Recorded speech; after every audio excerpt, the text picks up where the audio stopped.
자, 기본이론과정 32강 지나도록 하겠습니다. 자, 저희들이 지난 시간에 임대주택정책이다 관련해서 여러 가지 정책 수단이 있다 그랬죠. 그 중에 우리 시험 주로 출제는 세 가지라 그랬습니다. 자, 임대료 규제정책, 임대료 보조정책, 공공임대주택 공급정책이다. 이 세 가지가 주요한 임대주택정책 수단이 되는 겁니다. 이 중에 저희들이 이제 임대료 규제정책이다. 이 부분은 설명을 다 드렸어요. 워낙 중요한 부분이니까 교재 통해서 한 번 더 반복학습 하도록 하겠습니다. 자, 여러분 교재는 246페이지예요. 246페이지 보시기 바라겠습니다. 자, 양호로 1번 임대료 규제정책이다 또는 임대료 통제정책, 임대료 상한제다 이렇게 표현된다 그랬습니다. 자, 편고라 1번 의의 봅시다. 첫 번째 줄이에요. 자, 임대료가 급등한 지역에 대해 시장 임대료 이하 수준으로 정부가 임대를 규제하는 정책이다. 그런데 사실 보세요. 시장 형성되는 균형 임대료보다 더 낮게 임대를 규제한다. 이렇게 생각하시면 되겠어요. 그래서 정확히 표현하면 시장의 형성 균형 임대료보다 더 낮게 규제하는 거니까 시장 임대료 미만 이렇게 표현이 돼야 되겠죠? 이하면 어때? 여기를 포함하는 거잖아요. 좀 미만 이렇게 했는데 학자들은 이런 거 신경 안 쓴다는 이야기예요. 안 쓴다 생각하시고 여러분이 아마 중개사법이다. 이 과목에서는 이하 미만 굉장히 중요할 겁니다. 그러나 부동산 개론이다. 좀 학문을 다른 과목이기 때문에 학자들은 이런 거 신경 안 쓴다 생각하시고 신경 쓰지 마시기 바라서 시장 임대료 이하 수준으로 정부가 임대를 규제하는 정책이다라는 겁니다. 다음 질문 봅시다. 임대료 수준 또는 임대료 상승률을 일정 범위 내에서 규제하여 임차국을 보호하려는 가격 규제의 일종이다. 결국 임차인의 주거 안정을 위한다. 그래서 가격 규제 제의 하나다 할 수 있죠. 그래서 최고 가격제, 상한제다 이렇게 생각하시면 되겠습니다. 자, 다음 질문 보세요. 이는 최고 가격제도의 하나로 최고 가격제라 그랬죠. 상한제다라는 겁니다. 정부가 규제하는 임대료 상한이 시장의 균형 임대료보다 낮아야 시장에 영향을 준다. 그래서 최고의 상한 설정도 어떻게 해야 됩니까? 시장 형성되는 균형 임대료보다 낮게 설정을 해야 된다. 그래야지 정책 효과가 있다는 이야기처럼 낮게 설정을 해야 된다. 잘 이해하셨죠? 네. 자, 다음. 그 아래 박스에 그림이 들어있네요. 그림 통해서 우리 설명 다 했으니까 그림은 참고하시면 되겠고 편고로 2번입니다. 편고로 2번은 정부가 규제하는 임대료 상한이 시장의 균형 임대료가 낮을 경우다. 그래야죠. 그러면 시장 형성되는 균형 임대료보다 더 낮게 최고가격 상한을 설정할 경우다. 이렇게 생각하시면 되겠습니다. 동네 1번 임대료 규제를 하여 임대료가 하락한다. 이 점 임대료 규제에서 임대료가 어때? 하락한 효과가 있다라는 겁니다. 따라서 다음 페이지 자 동그라미 D급 보세요. D급 보시면 단기적으로 기존의 임차인은 혜택을 보게 된다. 이 점 단기적으로는 임차인이 혜택을 보게 된다는 겁니다. 사실 단기에는 임대료의 양은 줄지 않는다 그랬어요. 그러므로 임대료가 낮아지기 때문에 임차인은 혜택을 얻는 것이다. 이렇게 보시면 되겠어요. 따라서 임대주택 시장을 안정시켜 볼 수 있다. 그리고 단기로는 정책 효과가 있다. 이렇게 보시면 되겠지요. 다음 동그라미 2번 봅시다. 임대료 규제를 하여 임대인의 임대수익 감소함으로 임대주택에 대한 투자 기피 현상을 초래한다. 장기적으로 임대인 입장에서는 임대주택에 대한 투자 기피 현상을 초래한다. 설명드렸죠. 그래서 기업번 신규 임대주택 공급이 감소하고 기존 임대주택의 타용도 전환으로 기존 임대주택의 재고도 감소한다. 즉 신규 임대주택의 공급은 감소한다. 그리고 기존 임대주택 수익성이 악화되기 때문에 타용도로 전환이 이루어진다라는 겁니다. 이러면서 임대주택 공량은 감소하게 된다. 그게 이제 니은번 이야기예요. 임대료 규제는 장기적으로 임대주택 공량을 감소시킨다는 거죠. 1번 임대료 규제는 민간 임대 시장에서 장기적으로 공급이 줄어 주택 부족 현상을 야기할 수 있다. 참 공급량이 감소하기 때문에 주택은 부족하게 된다라는 겁니다. 자, 다음은 미음번 봅시다. 임대료 규제는 임대 부동산의 질적 저하를 초래할 수 있다. 참 질적 수준이 저하된다. 이렇게 왜 수익성이 악화되기 때문에 굳이 돈 들여서 고치려지 않는다는 이야기예요. 돈 들여서 고쳐봐야 P1보다 더 높은 임료 받을 수 있어요? 없죠? 그래서 굳이 돈 들여서 고치려 하지 않는다. 이렇게 보시면 돼요. 이러면서 임대주택의 질적 수준은 저하된다라는 겁니다. 잘 이해하셔야 겠죠. 동사 3번 임대료 규제는 임대주택에 대한 초과 수요를 발생시키며 시장 형성은 균형 임대보다 낮게 최고의 상한 설정하면 당연히 어떤 사람입니까? 초과 수요 현상이 나타난다는 겁니다. 다음 주 보세요. 단기에 비해 장기의 초과 수요 크기는 더 커진다. 자, 단기와 장기를 비교했을 때 장기적으로 초과 수요 크기는 더 커진다 그랬죠. 뭐 때문입니까? 장기적으로는 임대토 공량이 더욱더 줄어들기 때문이다라는 겁니다. 또한 단기보다는 장기가 어때? 수용 모두가 탄력적이지요. 그럼 탄력적 때문에 기울기 형성과 완만할수록 어때? 초과 수요 크기는 더 커진다. 이렇게 이해하셔도 된다 그랬습니다. 다음 기억본 보세요.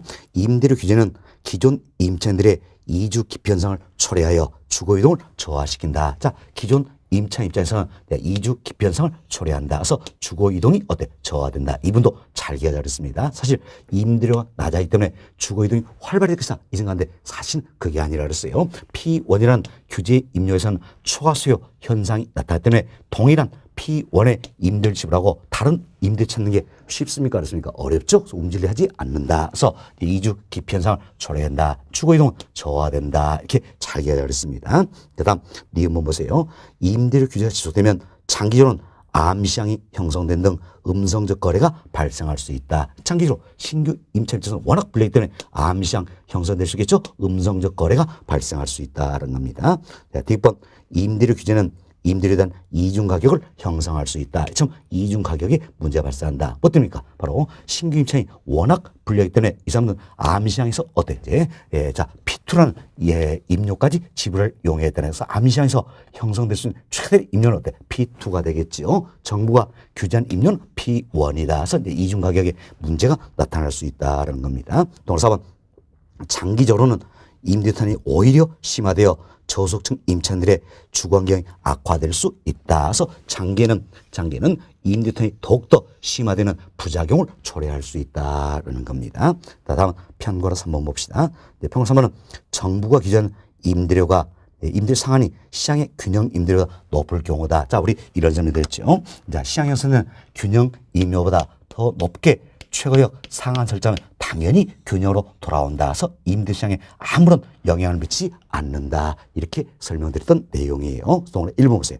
규제 임대료가 시장의 균형 임대료 회귀함으로 자, 더 높게 최고역 상한 설정은 당연히 균형으로 돌아온다 했죠? 돌아온다. 그래서 임대료 규제는 균형 임대료와 임대 동량에 아무런 영향을 미치지 않는다. 시장에 아무런 영향을 미치지 않는다는 거예요. 따라서 동일하 2번 임대료 규제는 임대부선의 질적 저하를 가져올 이유가 없겠죠. 왜? 균형으로 다시 돌아와 버리니까. 다음 기존 세입자 이동도 저하시키지 않는다는 이야기. 왜? 균형으로 다시 돌아오니까. 이처럼 시장 형성되는 균형 임료보다 더 높게 최고역 상한 설정하면 당연히 균형으로 돌아오니까 임대시장에 아무런 영향을 미치지 않는 것이다. 이렇게 생각하시면 되겠어요. 그래서 여러분들이 우리가 교재 통해서 살펴봤는데 자, 교재 편거라 2번 내용은 뭡니까? 시장에서 형성되는 균형 임료보다 더 낮게 최고가격을 설정할 경우지요. 그리고 편거 3번은 뭡니까? 시장에서는 균형 임료보다 더 높게 최고가격 상한을 설정할 경우다라는 겁니다. 그래서 정책 효과를 얻기 위해선 물론 단기적이나마 정책 효과를 얻기 위해선 시장에서 되는 균형 임료보다 더 낮게 최고가격 상한을 설정해야 된다 생각하시고 더 높게 설정하면 당연히 균형 돌아니까 아무런 영향 미치지 않는다. 이렇게 잘 구분하시면 되겠습니다. 자, 다음은 이 정도 말씀을 드리고 여름 교재 249페이지를 보세요. 자, 249페이지 보시면 상단에 보충학습 박스가 나와 있죠. 이 박스가 가격 규제 제도다. 이와서 설명을 드린 내용이 되겠습니다. 자, 첫 번째로 봅시다. 가격 규제란 특정한 정책 목적 달성하기 위하여 정부가 직접적으로 가격 형성에 개입하는 것을 말한다. 그 아래 할 줄 직접적인 규제 수단이다. 이처럼 가격 규제제도 결국 직접적 개입 방법의 하나가 된다. 이렇게 참고만 해주시면 되겠습니다. 동아리 1번 최고 가격제란 정부가 최고 가격을 설정하고 즉 상한을 설정하죠. 설정된 최고 가격 이상을 받지 못하도록 하는 제도다라는 겁니다. 따라서 기억번 최고 가격은 시장의 균형 가격보다 낮은 수준에서 설정된 의미가 있다. 그래서 시장 형성은 균형 임료보다 낮게 최고 가격 상한을 설정해야지 의미가 있다라는 겁니다. 2번 소비자 즉 수요자를 보호하기 위해 시작하는 가격 규제 수단이다. D번 대표적으로 임대료 규제, 아파트 분양가 규제 등이 해당된다. 그래서 임대료 상한제, 분양가 상한제 이들이 모두가 뭡니까? 최고 가격제도의 하나가 된다. 이렇게 생각하시면 되겠습니다. 그리고 동그라미 2번에 최저 가격제다 속인데 이 분과는 우리 때 학습을 내용하는 비교 거리가 먼 내용이에요. 이분은 신경 안 쓰셔도 되겠다. 우리는 오로지 때 최고 가격제 이 부분만 잘 이해하면 되겠다. 이렇게 생각해 주시면 되겠습니다. 자, 이렇게 해서 저희들이 이제 임대료 규제정책 너무 중요한 부분이었어요. 한 번 더 반복해서 살펴드렸습니다. 다음은 이제 임대료 보조 정책이다. 이분을 말씀 좀 드리도록 하겠어요. 먼저 설명을 또 잘 들어보시기 바라겠습니다. 자,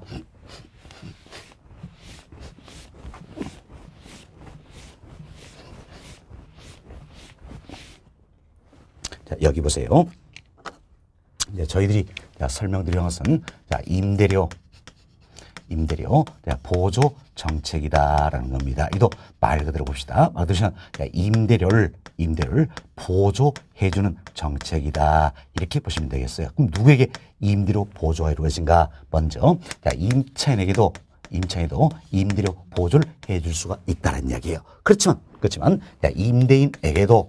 임대인에게도 임대료 보조가 이루어질 수 있다라는 겁니다. 사실 여러분들이 이분도 아주 혼동하기 쉬운 부분이에요. 그래서 우리 시험도 3번이나 과거에 출제했던 내용입니다. 자, 임대를 보조해주겠다. 누구에게 보조가? 임차인에게 보조해준다. 이 생각만 하신다는 이야기. 그렇지만 경우에 따라서는 임대인에게 보조를 해줄 수도 있다는 이야기예요. 자, 사실 임대인에게 임대료 보조를 해줍니다. 그럼 임대료 보조받은 임대 입장에서는 임대료 보조받은 만큼 임대주택 공급을 늘린다는 이야기예요. 그럼 임대주택의 공급이 증가하기 때문에 결국 임대료는 하락한다 할 수 있겠지요. 그럼 임대료가 하락하니까 누구를 위한 겁니까? 임차인을 위한 것이다 할 수 있겠죠. 그래서 임대료 보조는 임차인에게 이루어질 수도 있고 임대인에게 이루어질 수다. 그러나 장기적으로 결국 누구를 위한 겁니까? 임차인을 위한 것이다 할 수 있겠죠. 따라서 임차인, 즉 수요자죠. 수요자 지원 주택 정책의 한 형태가 된다. 이렇게 보시면 되겠어요. 수요자, 즉 임차인을 지원하는 주택 정책의 한 형태가 된다. 왜 그렇습니까? 임대인에게 보조를 해주더라도 장기적으로 누구에게 혜택이 돌아갑니까? 임차인에게 혜택이 돌아가기 때문에 수요자 지원 주택 정책의 한 형태가 된다. 이렇게 생각하시고 다음은 우리가 또 이런 생각을 해봅시다. 임대료 보조인데 목적이 어디에 있느냐? 여기 따라서 임차인에게 보조를 해줬을 때 임대인에게 보조했을 때 효과는 달리 나타날 수가 있다라는 겁니다. 그래서 우리가 이제 이런 생각을 해봅시다. 임차인의 주거지 선택의 자유를 보장시켜주겠다는 이야기예요. 임차인에게 주거의 선택의 자유를 보장시켜주겠다. 자, 이런 관점이라면 임차인과 임대인 누구에게 보조의 효과는 더 크게 나타날까요? 그렇죠. 임차인이다 할 수 있겠죠. 뭐 때문입니까? 자, 보세요. 이제 임차인에게 보조를 해주면 임차인이 보조 임대를 가지고 이 집 들어갈지 선택할 수 있잖아요. 그죠? 따라서 임차인의 주거지 선택의 자유를 보장시켜주겠다. 이런 관점이라면 임차인에게 보조해 주는 게 정책의 효과는 더 크게 나타난다. 이렇게 보시면 되겠습니다. 자, 다음은 우리가 이제 이것은 임차인에게 임대료 보조가 이루어진다라고 생각을 해봅시다. 임차인에게 임대료 보조를 해준다라는 이야기예요. 이때 어떤 정책 효과가 나타날 것인가 이걸 살펴드리는데 잘 보세요. 자, 임차인에게 임대료 보조를 해줍니다. 그럼 지금 임대료 보조받은 임차인 입장에서는 다른 조건이 일정하다 할지라도 임대료 보조받았으니까 실질소득이 향상되었다 할 수 있겠죠. 지금 실질소득이 향상이 되기 때문에 당연히 임대주택에 대한 수요가 증가한다 할 수 있겠죠. 임대주택 수요가 증가한다. 지금 임대주택의 수요가 증가했어요. 이제 수요만 증가하니까 임대주택 시장에서는 어떻습니까? 당초 균형 임료에서는 초과 수요 현상을 초래하게 된다는 겁니다. 사실 보세요. 수요가 증가했어요. 그럼 수요 증가하면 당연히 임대주택 시장에서 임대주택의 수요성은 어떻습니까? 지금 우측으로 이동을 하게 된다는 겁니다. 그럼 수요성이 우측으로 이동하기 때문에 당초 균형 임료에서는 어떤 현상? 초과 수요 현상이 나타난다. 그래서 우리가 쉽게 이 생각이죠. 수요 증가했어요. 수요만 증가하니까 시장은 뭐가 더 많습니까? 수요가 더 많죠? 그래서 당초 균형 임료에서는 초과 수요 현상을 초래하게 된다는 겁니다.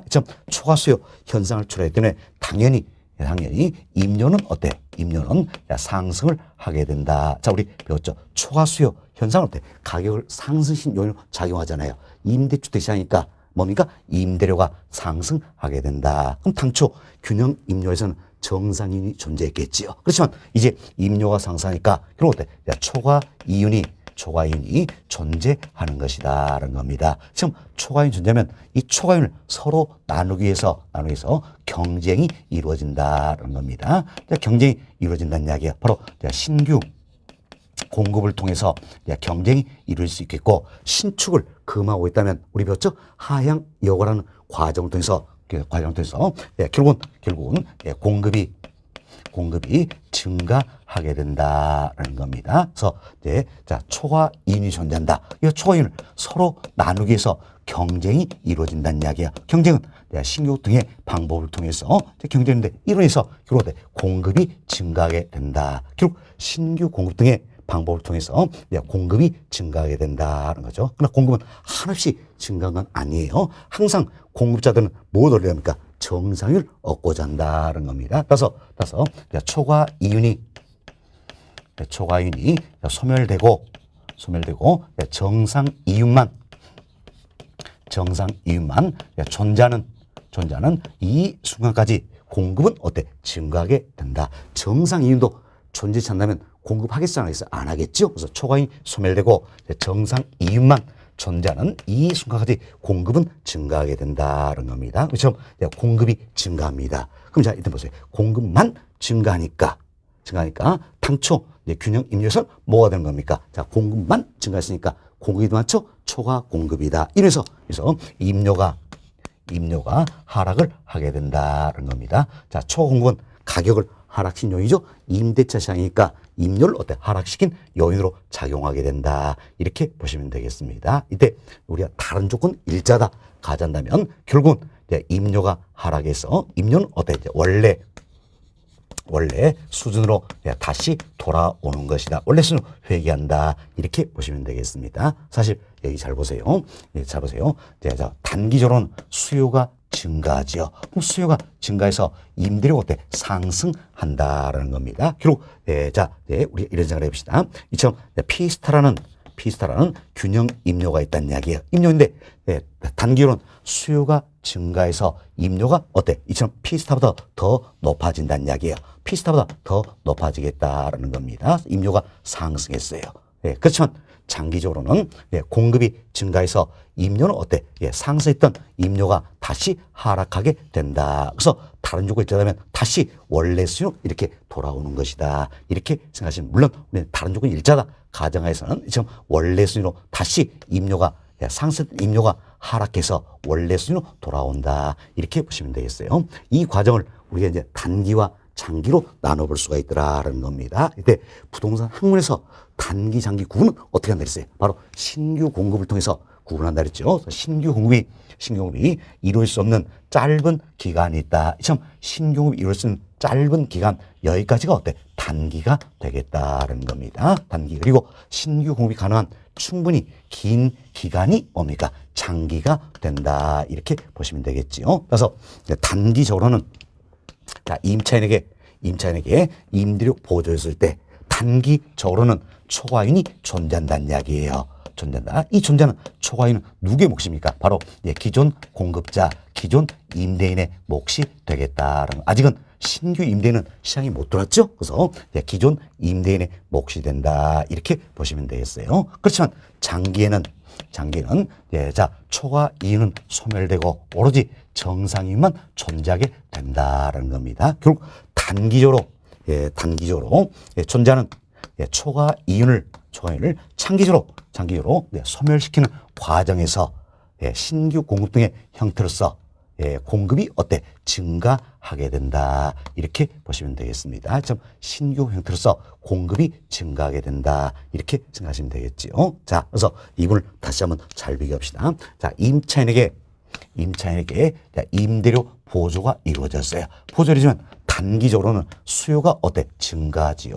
수요가 증가해서 임료가 어때? 상승을 하게 된다라는 겁니다. 그렇지만 장기적으로는 어때? 공급이 증가한다. 공급이 증가해서 임료는 어때? 하락하게 된다라는 겁니다. 그래서 다른 쪽에 일자다면 임료는 하락해서 어때? 원래 수로 다시 돌아오는 것이다. 이렇게 생각하시면 되겠어요. 이분도 잘 이해하셔야 됩니다. 자, 임차인에게 임대료 보조가 이루어졌어요. 보조면 단기적으로는 임대택이 어때? 수요가 증가한다. 이래서 임료가 상승하게 되는 거지요. 그렇지만 장기적으로는 공급이 어때? 증가하게 된다. 그럼 공급이 증가해서 상승했던 임료가 어때? 다시 하락하게 된다는 거서 다른 쪽을 얘기하자면 상승 만큼 하락해서 원래 수로 다시 돌아오게 되는 것이다. 이렇게 보시면 되겠습니다. 자, 그럼 이때 단기와 장기로 봤을 때 혜택은 누구에게 돌아갈 것인가 한번 살펴봅시다. 단기적으로 우리 한번 살펴봅시다. 단기적으로는 임차인은 임대료 보조를 받았어요. 보조를 받아서 임대택의 수요가 어때? 늘었지요. 그렇지만 임대료가 어때? 상승해 버린다는 이야기예요. 이때 기존 임대인은 초과율을 얻고 있다라는 겁니다. 그래서 단기에는 초과율을 얻고 있는 기존 임대인이 더 큰 혜택을 얻는다 할 수 있겠지요. 그러면 장기를 봅시다. 장기는 초과율은 있어요, 없어요? 없죠. 소멸되고 오로지 정사에만 존재한다는 이야기예요. 그럼 이제 임차인의 입장에서 임차인 입장에서는 다른 조건이 일자다면 어때? 임대료는 원래 수로 돌아오죠. 사실 장기적으로는 어때?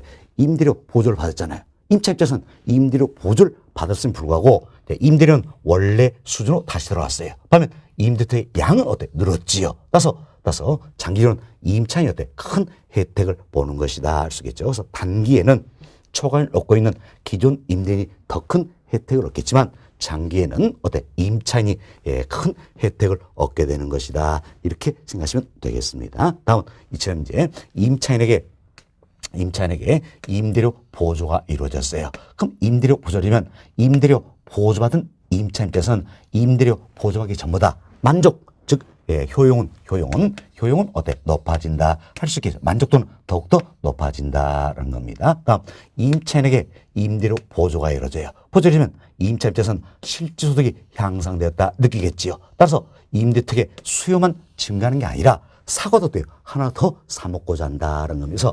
타재화의 수요도 증가하게 된다. 이렇게 생각하시면 되겠습니다. 자, 이렇게 해서 저희들이 이제 임차인에게 임대료 보조가 있을 때 어떤 정책 효과가 나타날 것인가 살펴드렸어요. 그런데 잘 기억하셔야 됩니다.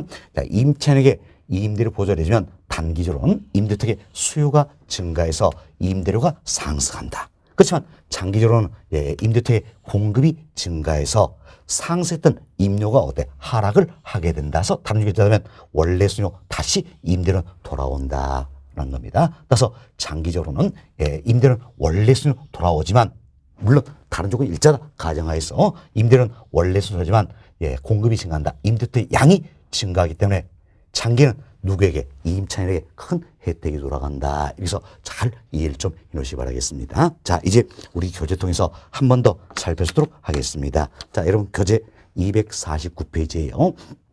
249페이지는 자, 중간쯤에 양고래 2번 자, 임대료 보조 정책이다. 소개되어 있죠? 평고래 1번 의의부터 살펴봅시다. 첫 번째를 보세요. 자, 임대료 보조 정책은 저소득층에게 정부가 임대료의 전부 또는 일부를 보조 정책을 말한다라는 겁니다. 자, 그리고 한 네 줄 내려 보세요. 네 줄 내려 보시면 끝부분 자, 임대료 보조 정책은 자, 임대료 보조를 통한 소득 증대 효과를 해요. 자, 보세요. 이처럼 임차인에게 자, 임대료를 보조해 준다는 이야기예요. 이래서 자, 실질 소득이 향상되었다 할 수 있겠죠. 이처럼 소득 증대 효과를 해요. 저소득층의 주택 문제를 해결하기 위한 정부의 시장 개입 정책 중에 하나가 된다는 겁니다. 저소득층 임차인의 과중한 임대료 부담을 줄여줄 수 있다는 겁니다. 사실 임대료 보조 정책은 임대료 보조니까 간접 개입 방법의 하나가 된다 할 수 있겠지요. 다음 동그라미 1번 봅시다. 임차인뿐만 아니라 임대인에게도 임대료 보조는 이루어질 수 있다. 우리 설명했죠? 임차인뿐만 아니라 임대인에게도 임대료 보조는 이루어질 수 있다라는 겁니다. 자, 두 줄 내려 보세요. 예, 내려보시면 동그라미 1번의 세 번째 줄이에요. 임대인에게 임대료 보조가 이루어지더라도 장기적으로는 임차인에게 혜택이 돌아간다는 거죠. 따라서 임대료 보조 정책은 수요자 지원 주택 정책의 한 형태이다. 그렇죠? 예, 임대료 정책은 결국은 자 임차인에게 보조를 해주거나 임대인에 보조를 준다 할지라도 장기적으로 혜택은 누구에게 돌아갑니까? 임차인에 돌아간다서 수요자 지원 주택 정책의 한 형태가 된다. 이렇게 설명됐던 내용이에요. 다음 동그라미 2번 봅시다. 자, 임대주택 수요자인 임차인에게 보조금을 지급하는 방식이 임대인에게 보조금을 지급하는 방식보다 임차인의 주거의 선택의 자유를 보장하는 장점이 있다. 그래서 우리가 임차인의 주거의 선택의 자유를 보장시켜 있다. 이런 정책 목적이라면 임차인과 임대인 중 누구에게 보조 효과는 더 크게 나타나는 겁니까? 임차인에게 보조인 게 효과는 더 크게 나타난다. 이렇게 설명했던 내용이 되겠습니다. 자, 다음 페이지 봅시다. 250페이지예요. 편고라 2번. 자, 임차인에게 임대료 보조금을 지급할 경우다. 자, 우리가 여기서 설명드린 내용이에요. 자, 임차인에게 임대료 보조가 이루어지면 어떤 정책 효과가 나타날 것인가 살펴봅시다. 먼저 박스 내용 보세요. 자, 박스 내용 보시면 단기와 장기를 제가 구분해 드렸습니다. 먼저 단기입니다. 자, 처음 임대료 보조가 이루어지면 실질 소득이 향상이 되겠죠. 이래서 임대택의 수요가 증가한다는 겁니다. 이래서 임대택 수요선은 우상향 이동하게 된다. 사실 수요가 증가하니까 수요선 자체가 지금 우측으로 이동하는 거지요. 수요선 자체가 지금 우측으로 이동한다. 그래서 여러분이 우측 이동이다. 이렇게 생각하셔도 되겠어요. 간혹 우상향 이동이다. 이런 표현을 하는데, 자, 보세요. 오른쪽 위로 이동한다. 그래서 우상향 이동. 이런 표현도 쓰는 건데, 이건 잘 안 쓰는 표현이에요. 우측으로 이동한다. 이렇게만 생각하시면 되겠습니다. 이러면서 당초 균형하에서는 초과 수요 현상을 초래하게 되고, 임료가 상승을 하게 된다는 겁니다. 그래서 초과이윤이 존재하겠죠. 그럼 단기로 존재하는 초과이윤은 누구의 몫입니까? 기존 임대인의 몫이 된다는 겁니다. 다음 장기입니다. 장기는 초과이윤을 소멸시키려 하겠죠. 그래서 경쟁이 이루어진다. 경쟁은 신규 호흡 등의 형태에서 신규 호흡뿐만 아니라 경우는 하향 여과라는 과정에서 공급이 증가한다냐 해서 신규 호흡 등의 형태로서 결국은 어떤지 경쟁이 이루어지죠. 경쟁은 신규 등의 형태로서 경쟁 결과 임대주택 공급이 증가하게 된다는 겁니다. 그럼 공급이 증가인데 자, 초과인이 소멸되고 정상유만 존재하는 순간까지 공급은 증가하게 된다 생각하시고 그 옆에 하나 더 적어놓으세요. 자, 이로 인해서 결국 임료가 하락하게 된다. 이분 적어놓으시면 되겠습니다. 임료가 하락하게 된다. 그래서 우리가 이걸 잘 기억하랬죠. 자, 임차인에게 임대료 보조가 이루어지면 단기로는 임대택의 수요가 증가해서 임대료가 상승을 하게 되는 거지요. 그렇지만 장기는 임대택의 공급이 증가해서 상승했던 임료가 하락하게 된다. 임료가 하락하게 된다서 다른 쪽으로 얘기하자면 임대료는 원래 수로 다시 돌아오는 것이다. 이렇게 생각하시면 되겠습니다. 다음 박스 아래 동그라미 1번 봅시다. 동그라미 1번 임대료 보조는 저소득층의 실질 소득을 증가시킨 효과를 초래하므로 임대택의 수요를 증가시킨다. 바로 이 부분이죠. 임대료 보조가 이루어지면 임차인의 실질 소득이 향상이 된다. 이래서 임대택의 수요는 증가한다는 겁니다. 기억번 임대료 보조로 해당 주거 서비스가 정상적인 한 주거 서비스 소비가 증가한다. 이때 주거 서비스다 나왔는데 이건 주택의 임대택 수요다 생각하시면 되겠어요. 그리고 임대료 보조가 이루어지면 임대 수요는 증가한다. 이렇게 생각하시면 되겠지요. 다음 동그라미 2번 보세요. 임대료 보조받은 저소득층 효용은 임대료 보조를 받지 않은 경우보다 더 높아진다. 자, 임대료 보조가 이루어지면 임대료 보조받기 전보다 더 효용, 만족도는 높아진다. 이 내용이지요. 다음 동그라미 3번 봅시다. 정부에서 저소득층 지원 임대료 보조금을 주택 재화에 구입만 사용하도록 하더라도 일반적으로 저소득층의 다른 재화의 소비량은 임대료 보조금 지급 전보다 늘어난다. 자, 보세요. 임차인에게 임대료 보조가 이루어집니다. 그래서 실소득이 향상이 되겠죠. 그래서 임대택의 수요만 증가해야 사과도 하나 더 사 먹고 된다 그랬어요. 그래서 타 재화의 수요도 증가하게 된다. 이렇게 생각하시면 되겠습니다.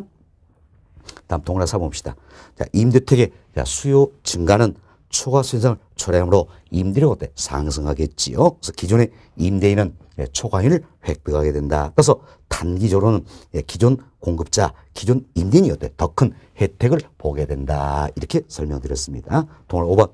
자, 임대료 보조금이 지급될 경우 다른 조건이 일자다면 저가택 임대료는 자, 저가택은 뭡니까? 임대주택이다 생각하시면 되겠죠. 장기적으로는 원래수는 회개하고 자 보세요. 장기적으로는 임대료 하락해서 원래수로 다시 돌아온다 그 이야기지요. 시장 전체 저가택 공급량은 자 시장 전체 임대주택 양은 어때? 증가한다. 따라서 장기적으로 누가 임차인이 큰 혜택을 보게 된다. 이렇게 생각하시면 되겠습니다. 됐습니다. 자, 교재는 자, 이런 정도 이해가 좀 되시면 되겠어요. 이렇게 해서 저희들이 교재 통해서 또 반복습을 한번 해드렸습니다. 다음 여름 교재 252페이지를 봅시다. 자, 252페이지는 양호 3번 자, 공공임대주택 공급정책이다 소개되고 있죠. 바로 임대주택정책 수단 세 번째로서 공공임대주택 공급정책이다라는 게 있어요. 이건 자 여러분들이 여기 보세요. 보시면 자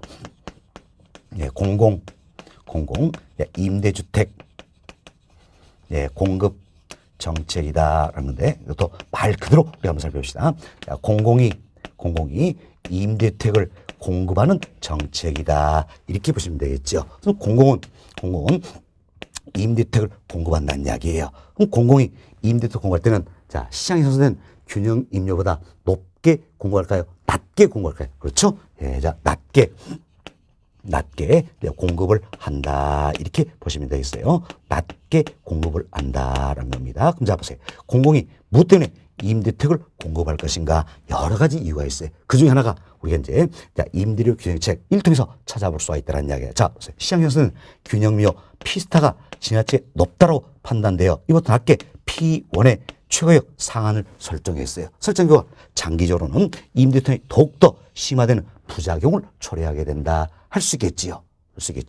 따라서 어떻게 이 같은 정책은 단기적인 처방이 돼야 된다라는 겁니다. 반면 장기적으로 활용한다면 이 같은 문제점을 해결할 수 있는 또 다른 정책과 병행이 돼야 된다래요. 그래서 활용하는 게 바로 뭡니까? 공공이 임대주택을 공급하겠다. 이렇게 생각하시면 되겠어요. 사실 자 시장에서 되는 균형 임대보다 더 낮게 최고역 상한을 설정한다면 어때? 임대인의 입장에서는 정상인도 존재했기 때문에 임대주택 공급을 하지 않겠죠? 그래서 결국은 장기적으로 임대는 더욱더 심화되는 부작용을 초래한다는 겁니다. 그래서 공공이 좋다.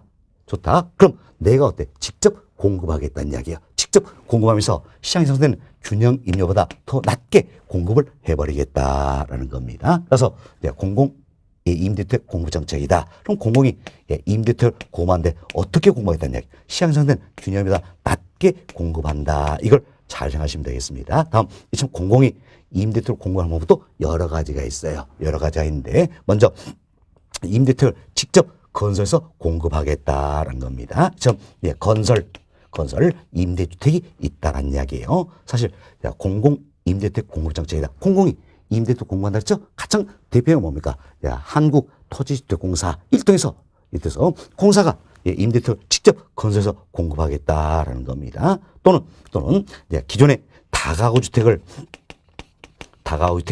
매입을 하겠다라는 이야기예요. 그래서 현재도 공사가 한국토지주택공사예요. 공사가 다가구주택 매입을 많이 했어요. 서울시 근처에. 다가구주택 매입을 많이 했습니다. 임대료로 쓰겠다라는 이야기요. 공공이 임대주택을 공급하는 방법에도 건설 임대주택 공급이 이것만 있는 게 아니라는 이야기예요. 다가구주택을 매입해서 이럴 때 임대료로 활용을 하기도 한다. 이렇게 생각하시면 되겠습니다. 자, 이 내용이 의의에 나와 있는 내용이에요. 그래서 본 과정에서는 공공 임대주택 공급정책이다. 이건 의의만 잘 이해하시면 되겠습니다. 자, 평균 1번 의의 한번 봅시다. 교재 252페이지예요. 자, 평균 1번 의의 봅시다. 첫 번째로 보세요.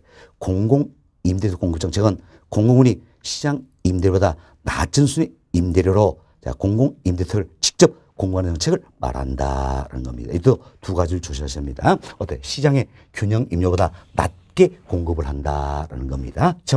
낮게 공급하는 목적이 있다 그랬죠. 왜? 우리 여기 설명드렸네요. 시장에서는 균형 임료가 지나치게 높더라. 그래서 더 낮게 P1의 최고역 상한 설정했더니 상한 설정했더니 장기적으로 임대선이 더욱더 심화된 결과를 가져온다는 이야기예요. 왜? 민간 임대업자들은 정상을 얻으려 하기 때문이죠. 그래서 어때? 좋다. 니네 민간 임대업자 피스타 이거 받으라는 이야기예요. 그럼.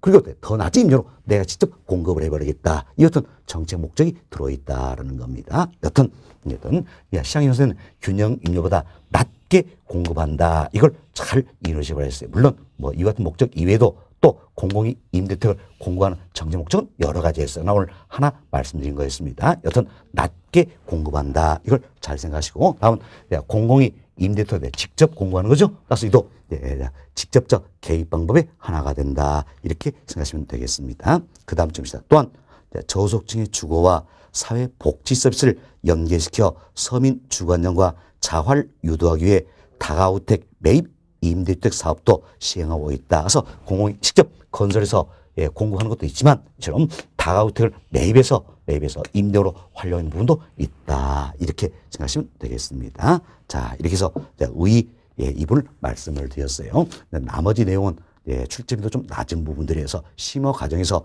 여러분께 설명을 좀 드리도록 하겠습니다. 자, 이렇게 해서 저희들이 이제 임대주택 정책 수단이다. 대표되는 거 세 가지를 말씀을 드렸어요. 자, 임대료 규제 정책, 임대료 보조 정책, 공공 임대택 공급 정책이다. 이 세 가지 잘 이해를 좀 해놓으시면 되겠습니다. 자, 다음 여름 교재 256페이지를 보세요.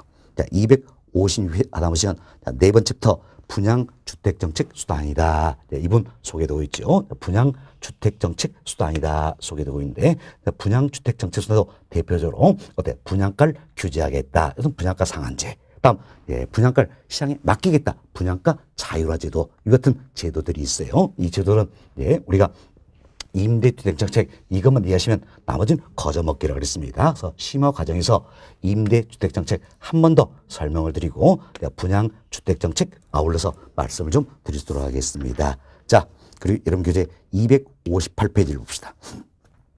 자, 258페이지 보시면 자, 상단에 예제가 들어있죠? 예제 한번 살펴보도록 하겠습니다. 자, 첫 번째 예제 봅시다. 자, 임대주택 정책 설명으로 틀린 것은 1번 봅시다.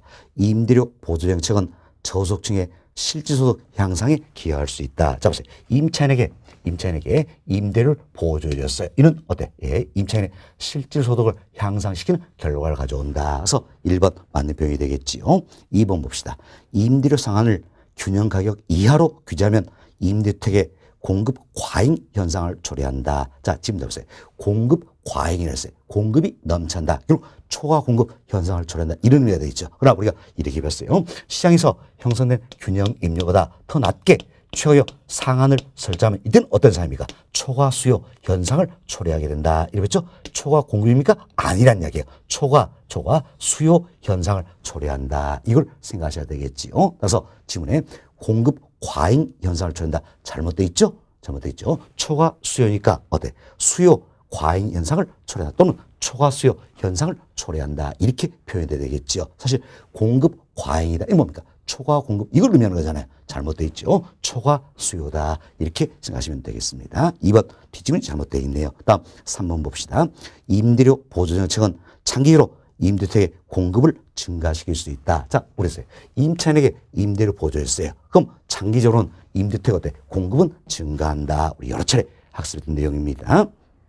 4번 정부의 규제 임대료가 균형 임대료보다 낮아야 저소득층의 주거비 부담 완화 효과를 기대할 수 있다. 자, 우리 설명했죠. 임차인의 주거 안정을 위해서 임대료를 낮춰 주고자 한다는 이야기예요. 이때 최고의 상한 설정한다. 어떻게 설정한다? 시장에서는 균형 임대료보다 낮게 설정을 해야지 단기적으로나마 정책 효과가 나타난다. 이렇게 말씀드렸죠. 그래서 정부의 규제 임대료가 균형 임대료보다 낮아야 되겠지요. 이처럼 규제 임대료가 균형 임대료보다 낮아야 된다. 따라서 4번도 어때? 맞는 지문이다 할 수 있겠죠. 5번 임대료 규제란 주택 임대인이 일정 수 이상의 임대료를 임차인에게 부담시킬 수 없도록 하는 제도다. 결국 어때? 시장에서는 균형 임대료보다 더 낮게 최고에 설정한다는 이야기. 그럼 이보다 더 높은 을 못 받도록 하겠다라는 거죠. 그래서 5번도 맞는 표현이 되겠습니다. 자, 틀린 거 찾기니까 답은 몇 번이 되는 겁니까? 2번이다. 이렇게 보시면 돼요. 2번이 답이 되겠지요. 됐습니다. 이렇게 예제 하나 풀어드렸고요. 다음 하단에 나와 있는 예제는 저희들이 심화 과정에서 한 번쯤 더 풀어주도록 하겠습니다. 자, 이렇게 해서 3절 주택정책도 다 말씀을 드렸어요. 그래서 4절 조세정책입니다. 259페이지예요. 조세정책이다. 이분도 출제 빈도는 비교적 낮은 편이에요.